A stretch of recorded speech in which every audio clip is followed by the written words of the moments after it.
बेटियां बोझ क्यों बन जाती हैं। कविता अपने माता पिता की बहुत लाडली थी। 3 बड़े भाइयों की बहन थी। कोई भी चीज मांगने पर उसी वक्त सामने हाजिर हो जाती। पूरे घर में रौब था। उसका पूरे परिवार और नौकरों का राजकुमारी की तरह हुक्म चलाती थी कविता।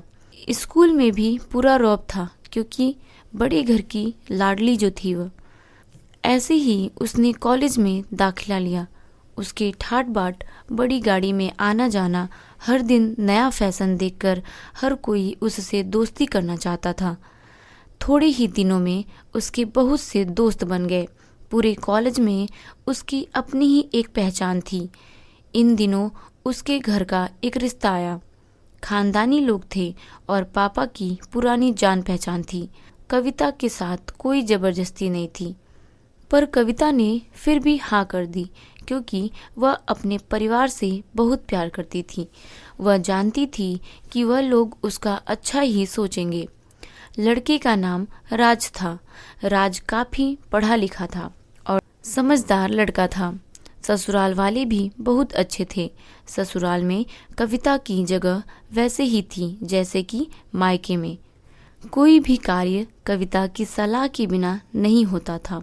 सबकी लाडली बहू बन गई थी वह। फिर उसके घर एक बेटे का जन्म हुआ।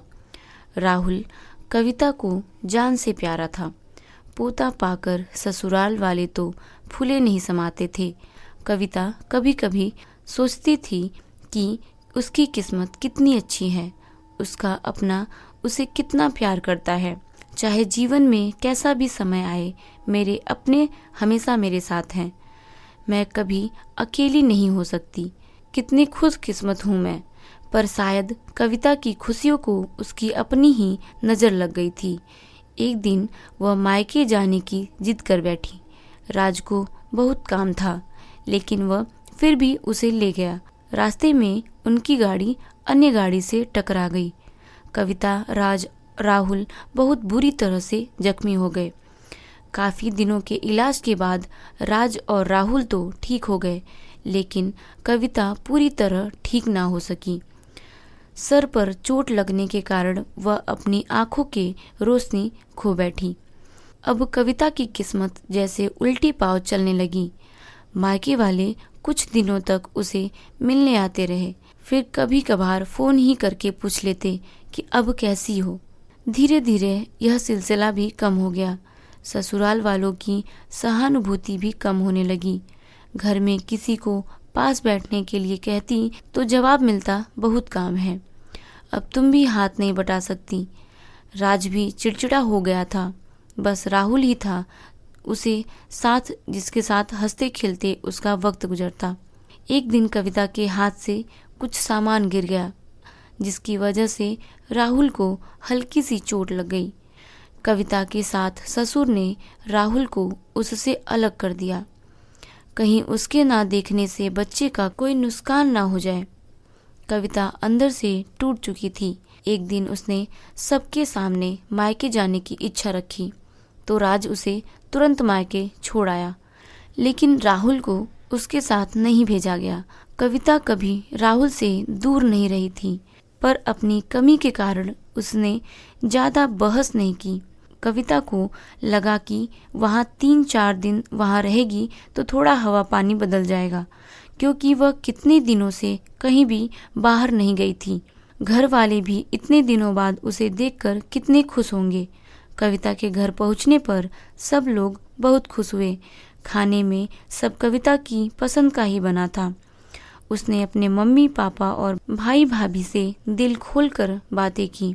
उनके छोटे छोटे बच्चे भी बुआ के साथ घुल मिल गए थे। रात को सोने के वक्त जब कपड़ा बदलने लगी तो उसे पता चला कि उसका बैग तो बहुत भरा हुआ था। वह सब समझ गई। वह बहुत उदास हो गई। कुछ दिनों तक तो सब ठीक रहा, फिर जैसे सब बदलने लगा। सबका व्यवहार बदल रहा था। वह लोग जैसे थक चुके थे। उससे सब लोग घुमा फिरा कर पूछने लगे, राज कब आ रहा है उसे ले जाने। वह बहाना बना देती, जबकि वह जानती थी कि उस घर में अब उसके लिए कोई जगह नहीं। कविता से चलते वक्त कुछ ना कुछ नुकसान हो जाता।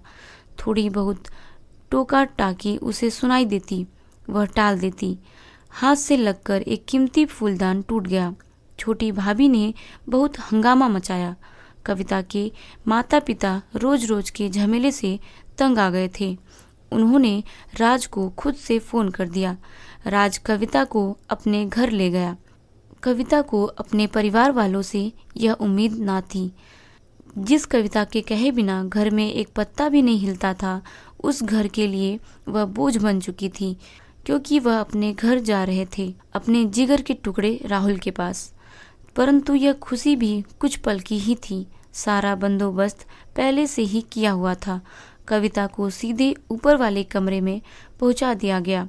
राहुल से दूर रहने की सख्त चेतावनी दी गई। एक कामवाली लता को उसकी जिम्मेदारी सौंपी गई, जो उसके खाने पहनने जैसी जरूरत का ध्यान रखती। कविता ज्यादातर चुप ही रहती, कभी कभी कामवाली से थोड़ा बतिया लेती। उसके जरिए राहुल का पता चल जाता। सबकी लाडली बेटी और बहू सबके लिए लाडली से बोझ बन चुकी थी। शिक्षा, सुख के सब साथी, दुख में ना कोई।